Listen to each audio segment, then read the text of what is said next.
ఆ వినయము చేతనే, ఆ ధర్మము చేతనే రాముడి వెంట ఉన్న కారణం చేత చచ్చిపోయిన వాళ్ళు కూడా మళ్ళీ బతికొస్తారన్నాడు. వానరులు వెళ్ళారు, ఒక్క రాక్షసులేనేమిటి చనిపోయింది, కొన్ని కోట్ల మంది వానరులు చనిపోయారు రామరావణ యుద్ధంలో. అందరూ చనిపోయిన తర్వాత దేవతలు ప్రత్యక్షం అయ్యారు. ప్రత్యక్షమై ఏం కావాలి రామా అని అడిగారు. నాతో వచ్చిన వానరములు నాతో వచ్చినప్పుడు ఎంత జవసత్వాలతో ఉన్నాయో అంత జవసత్వాలతోనూ తిరిగి ఇంటికి వెళ్ళాలి. చచ్చిపోయిన వాటిని కాళ్ళు చేతులు తెగిపోయినవి, రక్తం కారిపోయినవి, వికలాంగులైపోయినవి మళ్ళీ బ్రతకాలన్నాడు.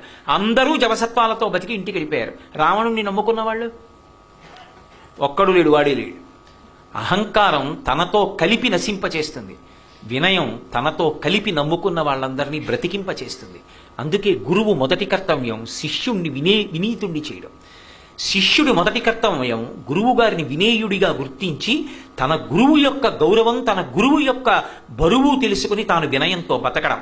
ఆ వినయం చేత కాకుండా గురువుల్ని హాస్యాస్పదమైన పాత్రలుగా చూపిస్తూ డబ్బుల కోసం దిగజారుడు వ్యవస్థగా అటువంటి వాళ్ళని తీసుకొచ్చి పరమ గౌరవనీయమైన స్థానాల్లో ఉండవలసిన వాళ్ళని పరమ చౌకబారుతనంగా చూపిస్తే దాన్ని నిలదీయవలసినటువంటి కర్తవ్యం సమాజంలో అందరి మీద ఉంది.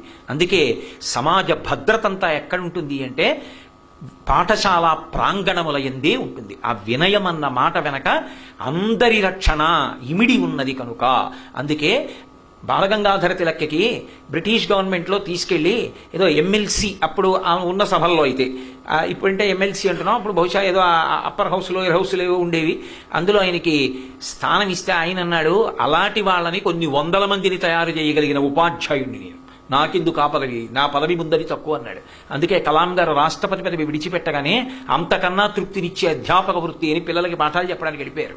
సర్వేపల్లి రాధాకృష్ణన్ ఒక టీచర్గా గుర్తింపబడడానికి అంత సంతోషాన్ని ప్రకటించారు.